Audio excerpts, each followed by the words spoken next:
Appreciate everybody being here today. We're very excited. This will be our first deposition in our bipartisan investigation into the entire Epstein Island saga. So we've got a lot of questions for former Attorney General Barr. I appreciate his willingness to come in, and hopefully this will be the first of many. I'll answer a few questions. You set a deadline for tomorrow for DOJ to release the unredacted full Epstein file. Do you expect them to deliver on that? Well, we're having really good conversations. You have to understand you can imagine how many documents there are. I think that we're going to have I think we'll receive the documents very soon. They're compiling everything together.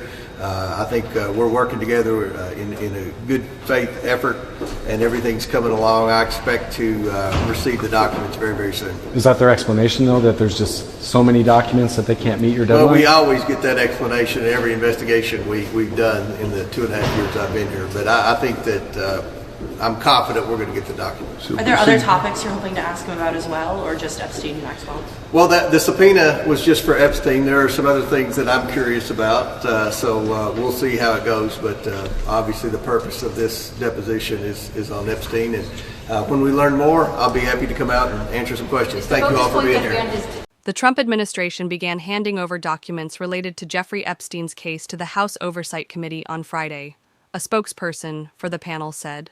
House Oversight Chair James Comer, RQI, has committed to making the documents public in the interest of transparency, albeit after a committee review for sensitive information related to Epstein's victims. The production contains thousands of pages of documents. The Trump DOJ is providing records at a far quicker pace than anything the Biden DOJ ever provided, the spokesperson told Fox News Digital. The committee intends to make these records public after thorough review to ensure any victim's identification and child sexual abuse material are redacted. The committee will also consult with the DOJ to ensure any documents released do not negatively impact ongoing criminal cases and investigations. The spokesperson added that the Trump DOJ was complying with Comer's subpoena at a quicker pace than former Biden administration Attorney General Merrick Garland did. In handing over materials related to special counsel Robert Hur's investigation into ex-President Joe Biden's handling of classified documents.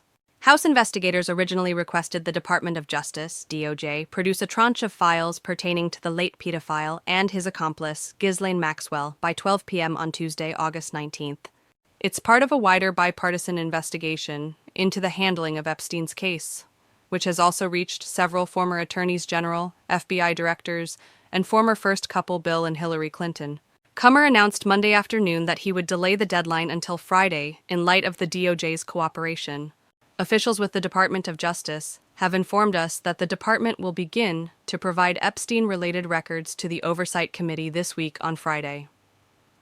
There are many records in DOJ's custody, and it will take the department time to produce all the records and ensure the identification of victims and any child sexual abuse material are redacted, Comer said in a statement.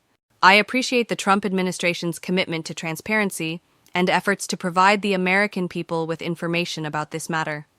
Requested materials included all documents and communications in the DOJ's possession relating to both Epstein and Maxwell, as well as files further relating or referring to human trafficking, exploitation of minors, sexual abuse, or related activity.